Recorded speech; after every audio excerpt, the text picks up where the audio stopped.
Good morning. Well, I just got up and took my shower. My phone's already been binging, dinging, binging off the hook with links and stuff to a video that Harley Davidson just put out announcing the all-new 2023 CVO Street Glide and Road Glide.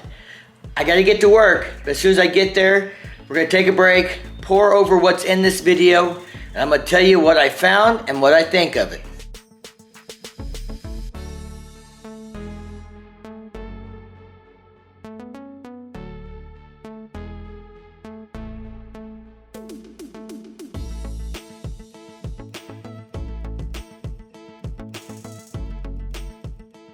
Alright, as we begin watching this video, the first thing that I found interesting is that we're clued in that the main character here is Brad Richards, the VP of Design for Harley Davidson, and that's based on this shot here showing him scanning his badge.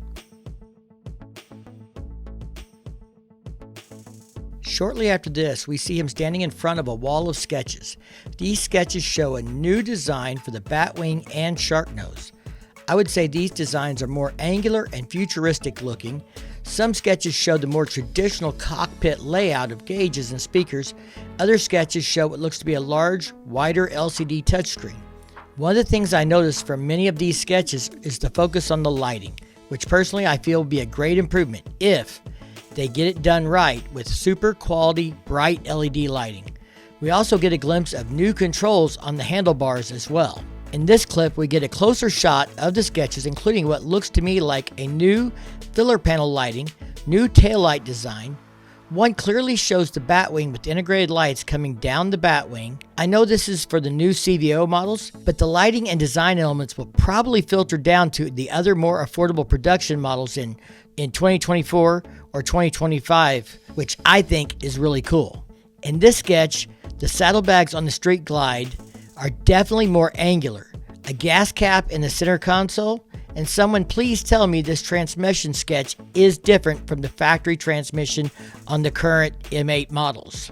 Okay, here comes the bikes. In this first clip, we see them in low light, and you can see the new LED directional signals and headlight design.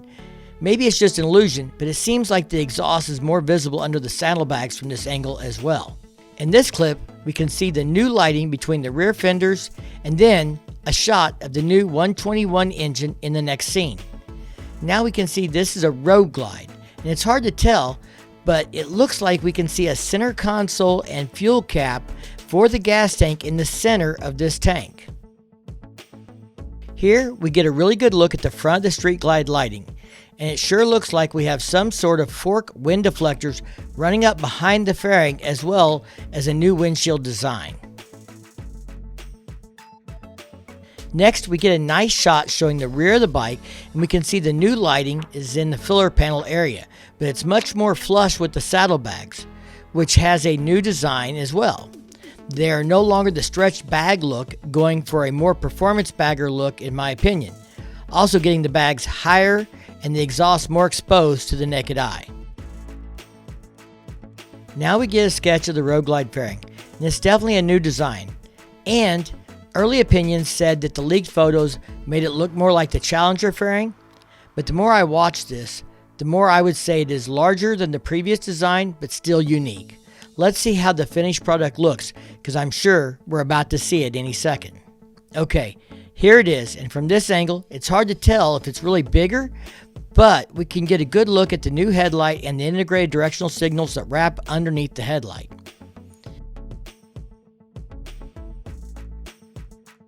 In this night scene, we get a glimpse of the new LCD screen, and it looks to me to be somewhat square or close to it. Also, note the left handlebar shows illuminated controls. I sure hope that's not a CVO only feature, but there's a good chance it will be limited to the CVOs, not that it could not be added to the standard models through parts and accessories.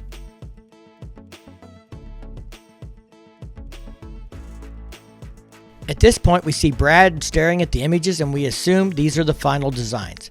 Lucky for us, Harley Davidson released a press announcement today with some more details and high quality photos. So the press release for the all-new CVO Street Glide and Road Glide mentions these will debut at the homecoming event. More details will be announced on June 7th. We also learned both models have dramatic new visual designs, which is obvious from these clips and photos. We get a new Milwaukee 8 variable valve timing 121 engine.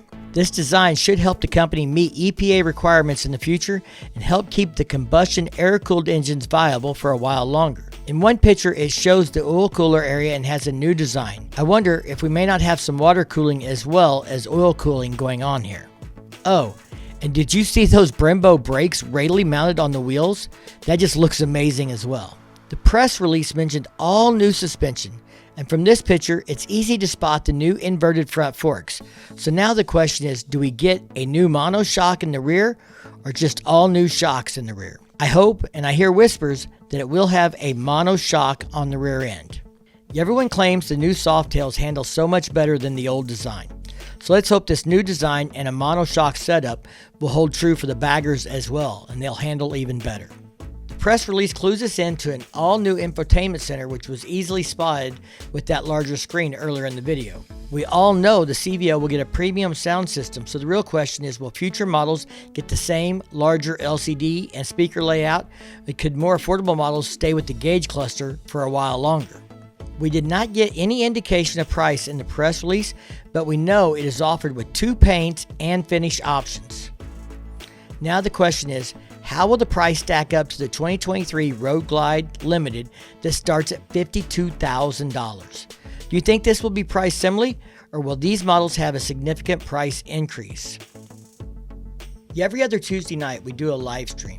And next Tuesday night, we're going to have several guests that are lady riders as we get ready for International Female Ride Day in early May. I hope you can join us for that live stream.